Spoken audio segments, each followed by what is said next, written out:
Alors, j'ai l'impression que ça fonctionne, j'espère en tout cas, parce que visiblement, j'étais en train de faire un live, mais j'étais toute seule dedans. Donc, j'espère que là, vous voyez le live en direct sur l'invitation, enfin sur l'événement Café Live. Dites-le moi dans le chat si vous voyez bien le live. Si ce n'est pas le cas, eh bien, j'essaierai de résoudre ce problème technique. Pourtant, j'avais fait des essais, ça avait l'air assez simple, mais visiblement, c'est pas le cas. Ah, je vois un petit pouce. Ça veut dire que potentiellement, ça y est, ça fonctionne. Ok, bon, bah c'est pas grave. Désolée pour ce contretemps et donc ce retard sur le début du café live. Merci d'être présent. Je vais donc me représenter puisque visiblement je me suis présentée toute seule quand j'ai commencé le live tout à l'heure. Donc pour ceux qui ne me connaissent pas, je suis Émilie Amic de la société Luce et Liandre. Qu'est-ce qu'on fait avec la société Luce et Liandre? Eh bien on fait de la formation et de l'accompagnement au développement professionnel, donc pour les personnes qui ne trouvent plus le sens de leur travail, qui ont plus d'épanouissement au quotidien et qui donc potentiellement veulent peut-être évoluer, voire changer de travail, peut-être se reconvertir, se lancer dans l'entrepreneuriat. Toutes les options sont possibles et donc c'est ça que l'on fait chez Lucélian. Pourquoi est-ce que je propose ce format café live? Parce que en fait dans les emails que j'envoie chaque semaine, en fait le mardi j'envoie un email de contenu, de réflexion pour que vous progressiez dans votre évolution professionnelle et le dimanche je réponds aux questions que j'ai reçues. Donc, dans ces emails-là, il y a un peu plus de 10 jours, j'ai envoyé un mail sur le sens et j'ai eu beaucoup de retours de votre part sur le sujet. Donc, je voulais vous proposer d'aller plus loin dans cette réflexion et de travailler ensemble aujourd'hui sur quel est le sens justement que vous donnez à votre travail. Je vérifie que tout va bien. Dites-le moi dans le chat si tout fonctionne, que vous m'entendez bien et que vous me voyez bien, que je ne recommence pas à parler toute seule, ce serait dommage. L'idée de ce café live, c'était de prendre un petit café ensemble et de faire ça de manière un peu plus informelle que peut-être un accompagnement classique. Donc, si on revient au sujet du jour, le sujet du jour, qu'est-ce que c'est? C'est le sens.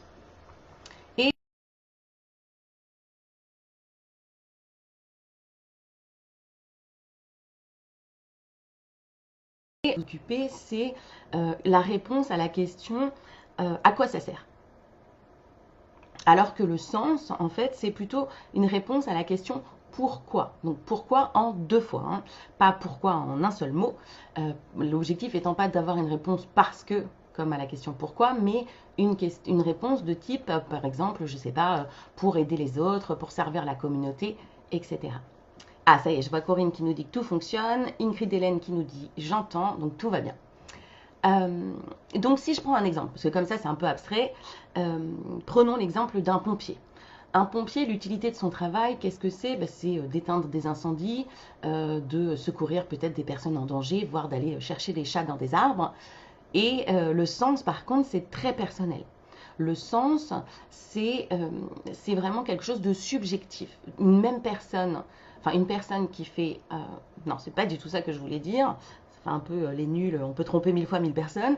Non, l'idée c'est... en fait, deux personnes qui font le même travail ne donneront pas forcément le même sens à ce travail, justement parce que c'est personnel.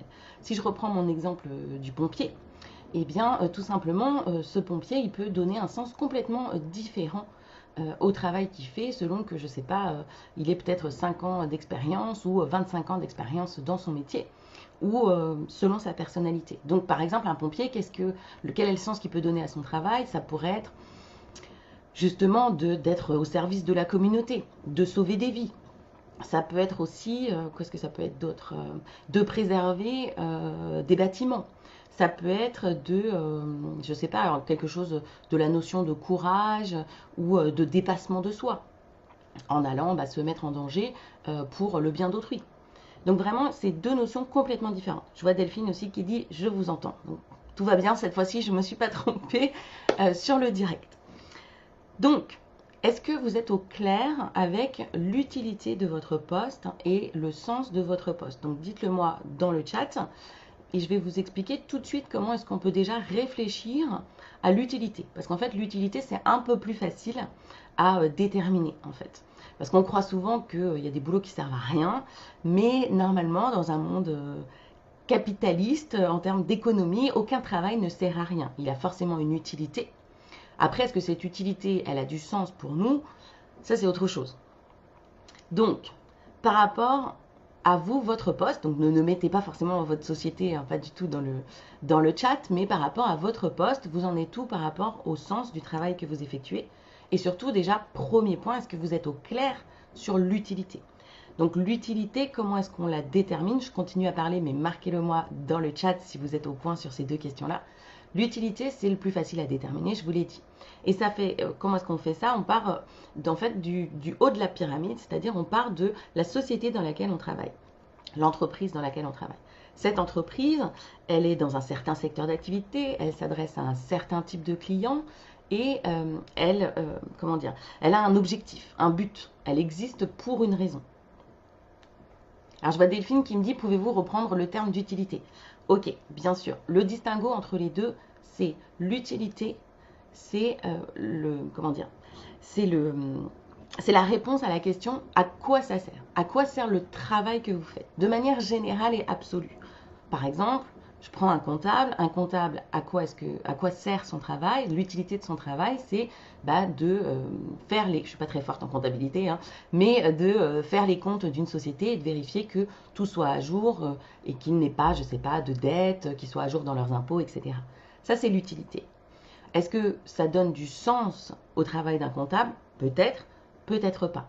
Donc le sens, c'est différent parce qu'il faut répondre à la question pourquoi? Pourquoi est-ce que moi je fais ce travail? Donc si j'étais comptable, pourquoi est-ce que je le ferais? Et là, j'ai pas de réponse parce que je ne suis pas comptable. Mais voilà, c'est vraiment cette notion-là. L'utilité, c'est la raison d'être et le sens, c'est pourquoi vous le faites et quel sens vous y voyez. Donc si je reprends la notion d'utilité, on part du secteur d'activité, des clients de l'entreprise dans laquelle on travaille et de l'objectif, du but de la société. Et ensuite, on descend les échelons pour arriver jusqu'à notre poste. Donc, c'est l'entreprise au sens large. Ensuite, on descend, ça peut être notre service. Bon, souvent, il y a plus de strates que ça dans une entreprise, mais notre service. Et ensuite, notre poste. Qu'est-ce que je peux prendre comme exemple? Je m'étais noté des petits exemples. Oui. Donc, par exemple, quelqu'un qui travaille dans un call center, par exemple, dans une société d'assurance. Qu'est-ce que c'est l'utilité de son travail? Donc, en haut de la pyramide, l'entreprise, c'est une société d'assurance. Elle s'adresse à qui? On va dire que par facilité, c'est une société qui s'adresse qu'à des particuliers, donc elle s'adresse à vous et moi. Donc, elle s'adresse à des particuliers. Et c'est quoi l'objectif de cette entreprise? Outre de gagner de l'argent, puisque c'est toujours l'objectif d'une entreprise, c'est de fournir une assurance et une sécurité, on va dire, en cas d'accident de la vie ou autre, à ses clients. Donc, on peut se dire que l'utilité, c'est ça. Donner de la sécurité, peut-être rassurer les gens, etc. Si je descends au niveau du service, donc un call center, quelqu'un qui travaille au call center, en général, il dépend du commercial. On va dire qu'il dépend du commercial. Ça pourrait être le sinistre aussi. Mais allons-y sur le commercial. Donc, le service commercial, à quoi il sert? C'est quoi son utilité? C'est de vendre des prestations d'assurance à des clients. Si j'étais dans ce service-là, quel sens je donnerais à ça? Eh bien, ça pourrait être, par exemple, de rendre service, de sécuriser peut-être des familles à faible revenu, si jamais il leur arrive quelque chose. Je vous l'ai dit, le sens, c'est très personnel. Et après, je descends jusqu'au poste. Si je suis avec mon opérateur de call center, donc le monsieur qui décroche quand quelqu'un appelle pour demander un devis pour une assurance, eh bien, on est à peu près au même niveau d'utilité et au même niveau de sens. Et je vais regarder parce que je vois qu'il y a Ingrid Hélène, qui a écrit quelque chose dans le chat. Donc Ingrid Hélène, elle nous dit pas très clair ni sur l'utilité. Je sais la raison d'être de ma structure et de mon poste, mais pas sûr qu'ils y répondent réellement. Ni sur le sens, mais peut-être un peu plus quand même. Ah bah ça c'est intéressant parce que d'habitude, comme je disais, c'est plus l'inverse. L'utilité est plus flagrante souvent que le sens qu'on donne à notre poste. Et ce que je trouve intéressant dans la remarque d'Ingrid Hélène, c'est aussi de se dire, ok, il y a une utilité théorique et dans les faits, est-ce que ce qui est affiché entre guillemets par l'entreprise est la réalité en fait de l'utilité du poste? Et ça arrive qu'il y ait un décalage entre les deux. Et c'est souvent ce qui crée ce sentiment, je suis désolée, je vais le dire en anglais, mais il n'y a pas d'expression en français, ce sentiment d'avoir parfois un peu un bullshit job, c'est-à-dire de se dire, bah voilà, je vois pas l'utilité, je vois pas le sens, à quoi ça sert, à quoi bon, en fait, aller dans ce type de travail. Donc, on était sur la notion d'utilité, il y a la notion de sens. Alors, la notion de sens, comme je vous ai dit, ça vient de plusieurs choses. Donc, ce qui est intéressant pour retrouver du sens dans son travail, c'est de se reposer certaines questions. Déjà, la première question, c'est de se dire pourquoi est-ce que j'ai choisi ce métier au départ ou ce poste au départ si vous avez eu différents métiers. Parfois, la perte de sens, elle vient aussi du fait qu'il y a eu une évolution soit de l'entreprise, donc c'est peut-être ce qui est arrivé pour Ingrid Hélène, donc une évolution de l'entreprise, ce qui faisait sens et ce qui nous paraissait utile au départ, ce pourquoi on avait postulé, en fait a évolué et donc finalement ça ne correspond plus à ce que je croyais, ou à l'inverse, c'est nous qui avons évolué, donc l'entreprise fait toujours le travail pour lequel elle nous avait, enfin, suit toujours l'objectif qu'elle avait au départ, mais nous peut-être, notre perception de notre travail ou notre évolution personnelle en termes de personnalité, de caractère, etc., a changé, enfin, a muté, on va dire, et c'est ce qui fait que, certes, les choses n'ont pas changé, mais comme nous, on a évolué, ça ne nous convient plus ou on ne trouve plus le sens. Donc, première question, c'est ça. Pourquoi est-ce que vous aviez choisi ce métier au départ? Troisième question, parce qu'en fait, c'était pas la première, c'était la deuxième. Troisième question aussi, c'est s'il y a eu une évolution, qu'est-ce qui est différent aujourd'hui? Qu'est-ce qui fait qu'aujourd'hui, le sens vous manque ou est moins clair qu'avant, tout simplement? Parce que souvent, il y a eu une évolution. Alors, s'il n'y avait jamais eu de sens au départ, le fait qu'il n'y ait pas de sens aujourd'hui, ça paraît relativement logique. Mais s'il y avait eu du sens au départ, qu'est-ce qui est différent aujourd'hui? Et qu'est-ce qui fait que le sens est moins évident, moins, comment dire, moins bien vécu, en tout cas moins flagrant, moins évident pour vous? L'idée, c'est d'utiliser ces trois questions qu'on se pose là pour essayer de mélanger tout ça et de voir si effectivement vous arrivez à retrouver du sens. Alors attention, il y a quand même quelque chose, je vais faire un petit point d'attention, c'est si ça se trouve, vous ne retrouverez pas le sens de votre travail actuel. Et peut-être que c'est un indicateur pour passer à autre chose, essayer d'évoluer, mais évoluer, c'est pas forcément tout jeter aux orties et complètement recommencer. Ça peut être une mobilité interne, ça peut être peut-être une autre entreprise, ça peut être à l'inverse de se dire, eh bien, je vais concentrer plus de temps sur les choses qui m'intéressent et qui ont du sens pour moi, peut-être en dehors de mon travail. Et ok, je garde le travail actuel, même si le sens est moins palpable. Et c'est ok aussi, jusqu'à des très gros changements où on plaque tout, on se reconvertit, peut-être on se lance dans une formation, etc. etc. Mais voilà, sachez qu'en tout cas, si vous souhaitez que les choses s'améliorent maintenant, pour retrouver un petit peu de sens ou beaucoup de sens dans votre travail, voilà, c'est pas forcément une réponse qui sera absolue. C'est possible que vous vous disiez, ben non, finalement, je vois vraiment plus ce sens et c'est ok. Parfaitement ok. Après, une fois qu'on a ces réponses à ces trois questions, et n'hésitez pas à commenter dans le chat. Donc ces fameuses trois questions, c'était quelle est l'utilité, pourquoi est-ce que j'avais choisi ce métier au départ, et qu'est-ce qui est différent aujourd'hui, et qu'est-ce qui fait que le sens vous manque, en tout cas est partiel, pas satisfaisant peut-être pour vous. Et avec ces trois réponses-là, normalement, vous devriez pouvoir avoir une meilleure idée de ce qui pourrait faire sens dans votre poste. Maintenant, si ça se trouve, c'est incomplet. Si ça se trouve, comme l'a dit Ingrid Hélène, eh ben, non, finalement, vous voyez le sens, mais pas complètement, ou en tout cas, vous voyez pas l'utilité, ou inversement. Eh bien, avec ces trois réponses, l'idée, c'est de se dire, bah ok, quel est le fossé? C'est-à-dire entre ce que moi, je voudrais trouver comme sens dans mon travail et ce que j'ai actuellement.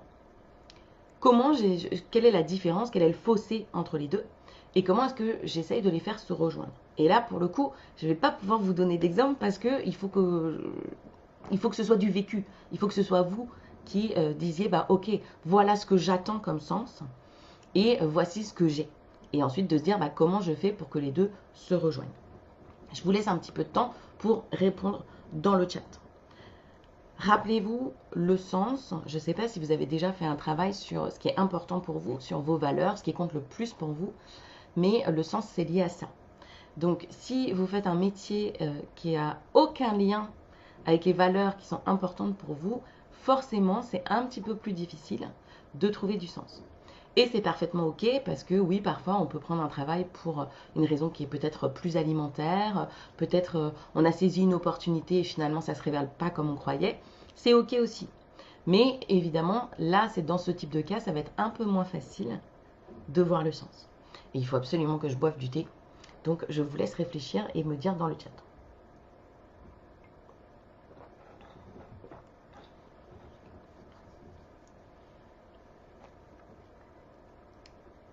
Le temps que vous mettiez vos réponses et que vous partagez avec moi dans le chat, je vais vous dire, par exemple, moi, j'ai plusieurs activités, dont une activité de formation, où j'anime des formations, donc en présentiel ou en ligne.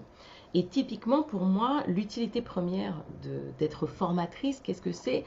C'est la transmission de connaissances et c'est faire en sorte que les autres puissent acquérir de nouvelles connaissances, de nouvelles compétences. Mais en soi, s'il n'y avait que ça dans mon travail, je suis pas sûre que j'y trouverais une satisfaction totale. Parce que ce qui, moi, m'intéresse, ce qui fait du sens pour moi, en fait, c'est de donner un coup de pouce et d'aider les autres à passer à l'action. Parce que c'est ça qui pose le plus de problèmes. Souvent en formation, il y a toujours un fossé entre ce qu'on ne sait pas et ce que l'on sait. Mais ce fossé-là, il est toujours beaucoup plus petit qu'entre ce que l'on sait et ce que l'on fait. Et je suis sûre que si vous avez déjà lu n'importe quel livre de développement personnel, de comment mieux s'organiser, ou toute autre chose de type mieux ranger sa maison, faire des réunions efficaces et rapides, etc., vous savez très bien de quoi je veux parler. Vous avez peut-être lu des livres, suivi des formations, lu des articles, vu des vidéos. Et vous vous êtes dit, ah ouais, c'est super, il propose des techniques, ah ça a vraiment l'air bien, ça a l'air de marcher. Et qu'est-ce que vous avez fait? Est-ce que vous les avez mises en place? Eh bien, pas du tout. Donc la vraie problématique, souvent, c'est ça, c'est ce passage à l'action. Et c'est ce qui, moi, fait le sens de mon travail. Mon travail est utile, et j'en suis ravie, mais ce ne serait pas forcément suffisant pour que je m'y épanouisse s'il n'y avait pas ce sens supplémentaire de se dire, eh bien, moi, je trouve de l'intérêt.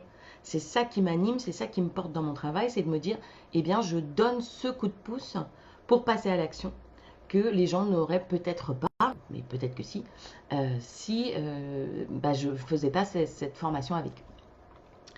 Delphine nous dit, j'ai un boulot qui dépend de décisions politiques de restructuration, donc toujours avec un impact sur mon poste que je ne peux maîtriser. Ouais, ça c'est une des vraies problématiques qu'on a, et dans le contexte actuel,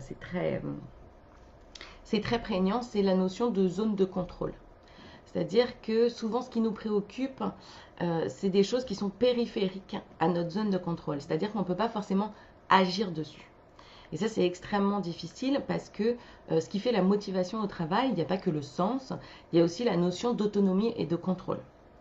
Et si on n'a pas l'impression d'avoir le contrôle sur ce qui se passe, c'est extrêmement difficile à vivre. Et bon, on voit bien ce que ça donne en ce moment. Mais c'est pour ça que dès qu'on est dans des préoccupations qui sont hors de notre contrôle, on tourne en rond. On tourne en rond parce qu'on est sur des choses sur lesquelles on ne peut pas agir, même pas à un petit niveau d'influence. Et donc forcément, c'est extrêmement frustrant, c'est stressant, c'est source d'angoisse. À l'inverse, il faut toujours se recentrer sur le plus petit cercle qui est notre zone de contrôle. Souvent, on peut ramener, pas tout, mais on peut ramener certaines choses dans notre zone de contrôle, c'est-à-dire sur les choses sur lesquelles on peut agir. Je vais essayer de vous donner un exemple parce que là, c'est un peu abstrait. Mais typiquement, par exemple en coaching, quand des gens viennent me voir en me disant bah, moi, je voudrais obtenir une augmentation ou je voudrais obtenir une promotion, un poste de manager ou autre, ça ne peut pas être un objectif. Pourquoi? Enfin, en tout cas, pas un objectif qu'on peut travailler en accompagnement. Pourquoi? Parce que l'atteinte de l'objectif n'est pas entièrement sous leur contrôle. Qui va décider du fait que la personne ait une augmentation? Ce n'est pas elle. Qui va décider du fait qu'elle ait une promotion? Ce n'est pas elle non plus. Donc la seule chose sur laquelle elle peut travailler, et qui donc pourrait être un objectif SMART, selon le terme consacré, c'est tout ce qui est sous son contrôle, qui est là où elle peut avoir un impact, une influence. Donc par exemple, si je veux obtenir une augmentation, c'est qu'est-ce que je peux mettre en place qui va faire qui va optimiser mes chances d'obtenir une augmentation. Ça peut être donner plus de visibilité à mon travail, faire en sorte d'être, je ne sais pas, plus reconnu publiquement pour le travail que j'effectue, pour faire en sorte que mes dossiers soient montrés à des niveaux hiérarchiques plus élevés que juste mon manager direct, etc. etc. Bon, après, bien sûr, c'est des exemples, ça dépend de la personnalité de chacun et du poste qu'on occupe. Mais je ne sais pas si vous voyez ce que je veux dire, cette notion de contrôle, c'est vraiment extrêmement important. On ne peut agir que sur les choses sur lesquelles on peut avoir un impact. Donc Ingrid Dillon nous dit: l'inertie de mon organisation est terrible, mais nous proposons des choses, mais la gouvernance semble rétive. Il parle d'innovation, de professionnalisation, mais je me rends bien compte que je ne pourrais pas mettre en place ce que je souhaite. Pareil, Ingrid Dillon, on est sur la notion de contrôle. Après, souvent, quand on est dans un environnement un peu contraint, extrêmement, un peu comme un pachyderme qui a du mal à bouger, surtout quand on est quelqu'un qui a envie de mettre en place des choses, de faire en sorte que les choses bougent, etc., c'est extrêmement frustrant. Mais pour le coup, ce qui est intéressant, c'est toujours d'avoir cette notion de combler le fossé. Ici, vous avez une organisation qui est inerte, qui est extrêmement difficile à mouvoir, et de l'autre côté, je suppute, mais dites-moi si je me trompe, Ingrid Dillon qui veut mettre en place des choses. Et vous n'allez pas, en fait, c'est deux forces qui s'affrontent, et là, pour le coup, l'organisation a une force qui est plus importante que la vôtre. Parce qu'ils sont plus nombreux, parce que en plus la force d'inertie est beaucoup plus prégnante. Donc l'idée, c'est de se dire comment je fais pour que ça se retrouve au milieu. Et le sens, vous le trouverez peut-être ici, justement en vous disant: ok, je ne peux pas aller à ce niveau-là, qui est le niveau de changement que moi je voudrais, mais par rapport à l'organisation, quel est le niveau qui serait acceptable, et de viser juste un tout petit peu au-dessus. Pourquoi? On en revient toujours à la même chose, le sens et la motivation au travail, ça vient aussi du fait d'avoir quand même un peu de challenge. S'il y a trop de challenge, c'est souvent démotivant parce qu'on se dit qu'on ne va pas y arriver. Et s'il n'y a pas assez de challenge, globalement, je suis désolée de le dire comme ça, on se fait chier. Et donc, c'est pas du tout motivant, c'est pas du tout, ça ne donne pas envie de se donner à son maximum.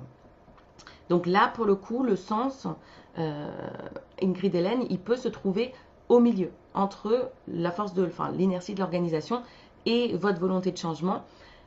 Il faut que chacun fasse un petit effort, et la difficulté, c'est que forcément, comme pour tout, comme vous n'avez de contrôle que sur vous-même, c'est toujours à vous de faire le premier effort. Donc malheureusement, là, dans ce cas-là, de baisser quand même un peu vos attentes par rapport à l'organisation dans laquelle vous êtes actuellement. Après, j'en reviens à la même chose, si on arrive à un niveau où c'est vraiment trop pénible, ou si c'est vraiment source de vraiment d'insatisfaction, de démotivation, peut-être que ce sera l'occasion de se dire: ok, je pourrais envisager des changements, quels qu'ils soient, et d'un niveau très élevé ou d'un niveau très mesuré, tout est possible. J'attends de voir si vous avez marqué d'autres choses dans le chat. Donc là, je n'avais pas prévu de le faire, mais j'ai évoqué plusieurs éléments de la motivation au travail, donc en plus du sens.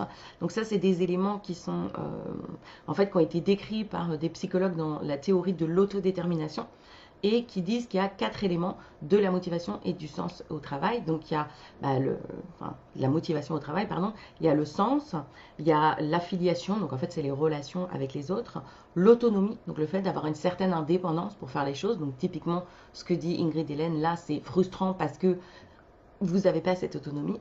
Et puis le dernier point, c'est la compétence, donc ce que je disais sur le challenge, le fait qu'il faut qu'il y ait quand même un minimum de défis dans votre travail, donc pas trop haut parce que sinon c'est décourageant, et pas trop bas parce que sinon c'est absolument pas motivant, c'est routinier, on sait faire les yeux fermés, donc forcément tout de suite il n'y a plus de notion de motivation, on est moins engagé, moins impliqué.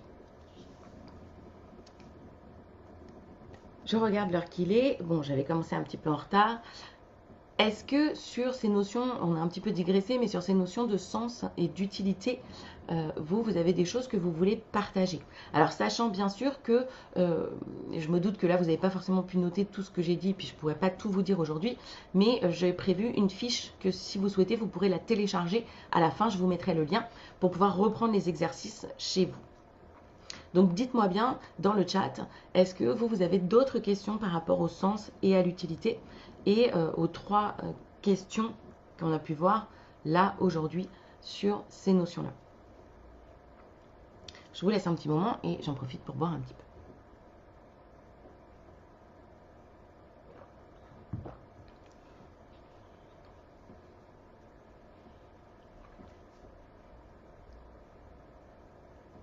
Il y a un autre point que j'ai évoqué, c'est le point sur les valeurs. En quoi est-ce que le sens qu'on donne à son travail est lié à ce qui est le plus important pour nous?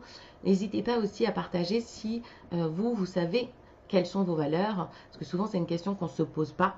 Et c'est vraiment très intéressant de se dire, ben voilà, si je devais dire ce qui est le plus important pour moi, qu'est-ce que c'est et qu'est-ce qu'il y a derrière? C'est la même chose que pour le sens.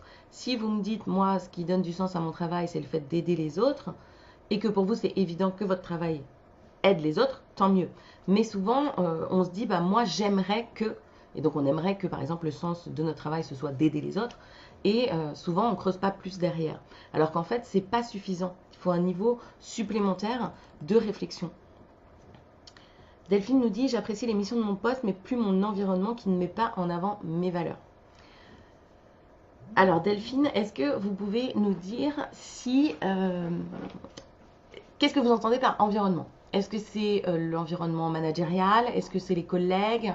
Enfin, dites-nous ce que vous entendez par environnement, parce que ça fait partie des différentes dimensions de la satisfaction au travail. Par exemple, les relations, les missions aussi.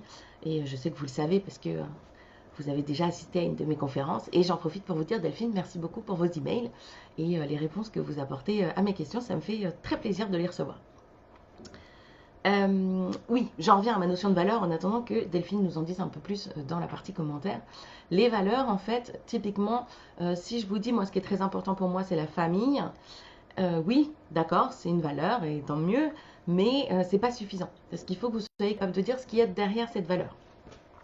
Pour quelqu'un, peut-être dire que la famille c'est très important ou que c'est une valeur clé dans sa vie, ça peut vouloir dire selon ses habitudes et la façon dont il interagit avec sa famille, ça peut très bien vouloir dire appeler peut-être ses parents une fois par mois et voir ses frères et sœurs aux anniversaires, à Noël et aux fêtes religieuses, par exemple. Alors que quelqu'un d'autre, dire pour moi la famille c'est très important, ça peut être de dire, eh bien moi je veux être chez moi tous les soirs à 18h pour faire les devoirs avec mes enfants, passer du temps de qualité avec eux, dîner tous ensemble, et je sais pas, faire des jeux ensuite. Donc vous voyez, c'est pas du tout la même chose. Donc cette notion de valeur, si je vous dis par exemple ce qui est très important pour moi c'est la bienveillance, qu'est-ce que ça veut dire? Et pour chacun, ça va vouloir dire quelque chose de différent. C'est d'ailleurs souvent ce qui pose problème dans les relations professionnelles ou personnelles d'ailleurs, c'est que on utilise des mots où on a l'impression qu'on dit la même chose, alors qu'en fait c'est le même mot, mais ça ne veut pas dire la même chose. Si vous mettez en conversation deux personnes qui ont les deux visions différentes de la famille que je vous ai donnée, vous vous rendez bien compte qu'à un moment, en employant le même mot, ils diront pas du tout la même chose. Celui qui pense qu'il faut être chez lui à 18h pour passer du temps de qualité avec ses enfants, va se dire l'autre non mais c'est un égoïste, il appelle ses parents une fois par mois, il voit jamais ses frères et sœurs quasiment, etc. Et à l'inverse, si ça se trouve, celui qui appelle ses parents une fois par mois va se dire non mais il peut pas foutre la paix à ses enfants, celui-là est toujours sur leur dos, peut-être qu'ils ont envie d'indépendance, d'autonomie, etc. Je caricature, mais j'utilise cette notion de valeur pour dire la même chose que sur le sens. Ce qu'on met derrière, c'est très différent. C'est pas parce qu'on utilise le même mot ou qu'on utilise la même expression qu'on met la même chose derrière. Pas du tout. Et j'en profite pour regarder ce que nous a dit Delphine. Des décisions politiques, des réorganisations, le non-remplacement des départs en retraite, etc. Oui, alors là, je vois très bien ce que vous voulez dire. Ouais, là, je peux comprendre que ça heurte vos valeurs. Si pour vous, effectivement, toutes ces choses-là sont en contradiction avec des valeurs qui vous sont propres. La vraie question, et c'est pas forcément facile dans le contexte qui est le nôtre actuellement, mais la vraie question, c'est de se dire toutes les décisions qu'on prend sont le fruit d'une analyse coût-bénéfice. Si les coûts, c'est-à-dire là, ce qui heurte vos valeurs par rapport à votre environnement de travail, est plus important que les bénéfices que vous retirez du côté épanouissant de vos missions, et dans ces cas-là, si vous voulez que les choses s'améliorent, il faudra faire un changement. Et peut-être un changement, peut-être un peu radical, ou en tout cas changer d'organisme, de société, changer de travail, etc. Mais on est toujours dans cette notion-là. Et c'est très important de voir deux choses. La première chose, on ne sera jamais 100% satisfait. On sait très bien comment c'est, même quand on a réussi à avoir les vacances de rêve, avec la maison parfaite, l'endroit parfait, c'était génial, etc. Il y a toujours un petit truc qui ne nous satisfait pas, et c'est parfaitement OK. Et deuxième chose, l'être humain, le cerveau, notre cerveau, fonctionne de cette façon-là. L'objectif de notre cerveau, c'est de nous maintenir en vie, mais accessoirement de résoudre des problèmes. Donc si tout se passait parfaitement normalement et parfaitement bien, on s'embêterait à mourir. Donc après, la question, c'est de se dire quel est le niveau acceptable de problèmes à résoudre et d'embêtement, on va dire, versus la routine où on s'embête complètement.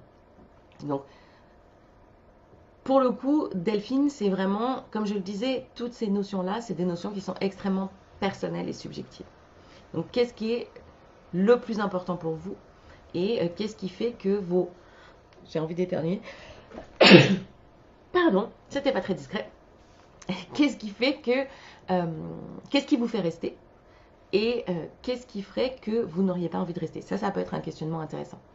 C'est pas un pour ou contre, c'est de se dire, ok, qu'est-ce qui me fait rester dans mon poste actuellement? Et ça peut être des raisons aussi bien d'épanouissement professionnel, parce que comme vous le disiez, vos missions vous satisfont, si ça se dit comme ça, ou ça peut être des raisons plus terre à terre, et c'est tout à fait ok, c'est une bonne localisation géographique pour moi, le salaire est intéressant, il y a peut-être des avantages particulier à être dans cette entreprise-là, et c'est tout à fait ok, hein, on n'est pas du tout dans le jugement, c'est tout à fait ok, ça peut être des bonnes raisons pour rester dans une entreprise, et qu'est-ce qui ne vous satisfait plus, et en regard de ce qui vous satisfait, est-ce que c'est plus important, moins important, et donc est-ce que ça nécessite un changement ou pas. Je rajoute un petit point quand même sur la zone de contrôle, c'est-à-dire peut-être que sur certaines de ces choses, alors c'est vrai que des décisions politiques, réorganisation, des non-remplacements de départ à la retraite, c'est des choses qui sont assez importantes et qui j'imagine sont plus du fait de la société ou l'entreprise en général. Mais il y a peut-être des choses sur lesquelles vous pouvez agir individuellement et de toute façon, c'est pour le coup comme le développement durable, hein, il vaut mieux que chacun agisse un tout petit peu à son échelle que de compter sur une minorité de personnes pour faire tout le boulot à grande échelle. Donc là, c'est exactement la même chose. Si ça se trouve, dans ce côté, on va dire, qui est pas en accord avec vos valeurs, il y a peut-être des choses, pas forcément des grandes choses, mais peut-être des petites choses sur lesquelles vous pouvez agir. Et ça peut-être ça, comment dire, ça compenserait ce côté problématique de l'environnement d'entreprise par rapport à ce qui est important pour vous.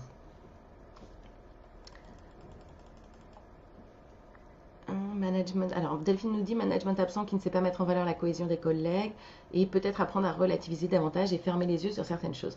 Alors, fermer les yeux sur certaines choses, Delphine, pour le coup, ça dépend de est-ce que vous êtes capable de le faire ou pas. Moi, je sais que j'ai un petit peu de mal. C'est particulièrement ne rien dire, hein, se taire. Pour moi, c'est compliqué. Mais ça dépend, en fait. Si c'est quelque chose que vous êtes capable de faire et qui ne va pas être à votre détriment, ok. Relativiser certaines choses. De toute façon, c'est toujours une bonne chose parce que ça permet de remettre les choses en perspective. Et puis, comme je vous disais, voir aussi peut-être les petites choses auxquelles on ne pense pas forcément, qui peuvent avoir, mine de rien, un impact à votre échelle dans l'organisation. Je vois qu'il est déjà 14h12. Est-ce que vous avez d'autres questions? Est-ce que vous avez d'autres commentaires sur le sujet? Sinon, je pense que je vais vous laisser retourner vaquer à vos occupations. Je ne sais pas pour vous, moi en ce qui me concerne, la journée n'est pas encore finie, j'ai encore pas mal de travail à abattre. Donc dites-moi si vous avez encore des questions ou des points à voir sur cette notion de sens et d'utilité. Et pendant ce temps-là, j'en profite pour vous mettre le lien de la fiche que je vous promise. Donc elle est ici, cette fiche. Je vous mets ça tout de suite en commentaire sous la vidéo.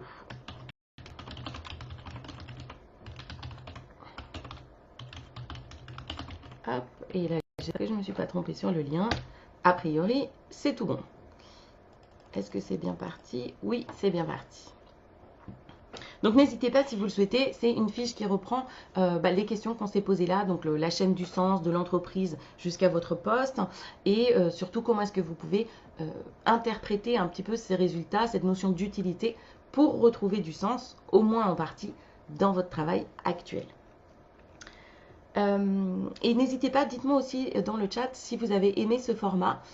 Si le format vous a plu, je pense que je pourrais en refaire un la semaine prochaine. Et là, pour le coup, je pense que ça pourra en intéresser certaines par rapport à ce que vous avez mis dans le chat. Je pensais le faire sur l'impact des relations sur la motivation et la satisfaction et l'épanouissement au travail. Parce que les relations professionnelles, c'est un sujet qui est parfois un peu sensible parce qu'on ne choisit pas en fait les gens avec qui on travaille, à l'inverse de notre cercle amical, les collègues, le manager, la hiérarchie, tout ça, on ne les a pas choisis et ça peut parfois créer des tensions et des problématiques de communication. Donc voilà, j'envisageais jeudi prochain de refaire un autre café live à 13h30 sur ce sujet-là. Donc dites-moi si ça vous intéresse, n'hésitez pas. Comme ça, eh bien, je pourrais le programmer tout de suite. Je vérifie ce que vous avez mis dans le chat. Il y a Ingrid Hélène qui nous dit merci pour le live. Delphine, merci pour cet échange et vos mails. Bonne fin d'après-midi à vous. Corinne qui nous dit merci. Zénaïda qui nous dit merci, je découvre et j'apprécie beaucoup. Et ben merci beaucoup Zénaïda, je suis ravie et je vous souhaite à tous, à toutes un excellent après-midi et j'espère que je vous retrouve pour le live, le café live de la semaine prochaine sur les relations. Si vous avez des questions ou des idées même de sujets ou des interrogations, vous pouvez me le mettre toujours dans les commentaires là sous l'événement. J'irai consulter tout ça avant de lancer le prochain live. N'hésitez pas à aller télécharger la fiche. Je mets le lien. Alors là, je suis magnifique, j'arrive à faire deux choses en même temps. Je vous remets le lien dans la zone de commentaires pour que vous puissiez aller chercher la fiche en toute transparence. En téléchargeant la fiche, ça vous inscrit à ma newsletter si vous n'êtes pas déjà inscrit. Donc je vous le rappelle, en général, en moyenne, c'est 2 mails par semaine. Un mail de contenu pour se développer et évoluer professionnellement le mardi et la réponse aux questions que vous m'envoyez le dimanche. Donc si vous avez des questions, bien sûr, vous n'hésitez pas. Si ça ne vous plaît pas, si le style ne vous plaît pas ou vous n'y trouvez pas le contenu qui vous intéresse, en bas de chaque mail, vous avez un lien pour vous désabonner. Ce sera immédiatement fait. Donc n'hésitez pas, téléchargez la fiche et moi je vous retrouve, je l'espère, la semaine prochaine. Merci beaucoup.